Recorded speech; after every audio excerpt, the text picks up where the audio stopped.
I'm Mike Pettit. I am a professor of psychology at York University in Toronto.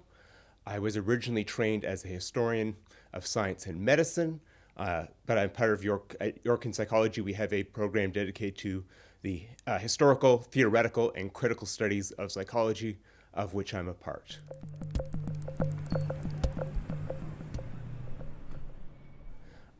This week at the conference, I'll be presenting a chapter from a current book project I'm working on. The chapter that I'm thinking about this week is a history of the Black psychology movement in the United States and its links to anti-colonial theories and movements, and in particular around issues of incarceration. And this is part of a larger book project which looks at the recent history of psychology in the United States since the 1970s.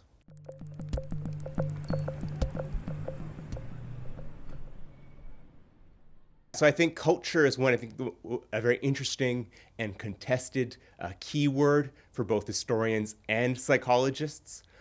In psychology, we talk about cultural psychology, cross-cultural psychology, and transcultural psychology. So thinking exactly what is the work of the cultural and the universal is I think an important one. As someone who largely focuses on North American psychology, I'm very much interested in what we say as provincializing that kind of global universal psychology and thinking about its local historical embeddingness.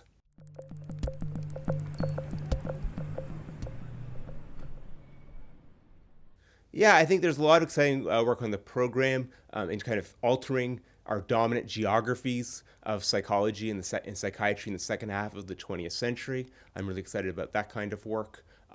Moving beyond certain canonical figures and kind of thinking about them in isolation and thinking in new contexts. And I think we're going to have some interesting conversations around what does it mean to kind of do this kind of work from below and above.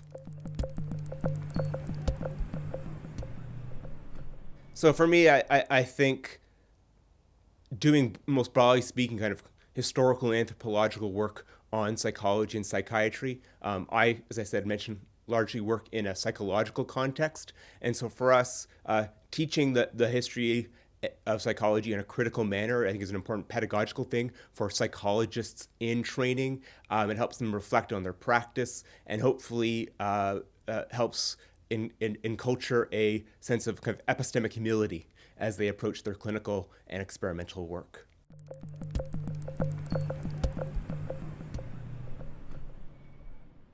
Right now in psychology and history, there's a lot of concerns around race and racism. And the inspiration for this project was not so much to look for race in psychology, but to look at how psychology got represented in Black media in North America.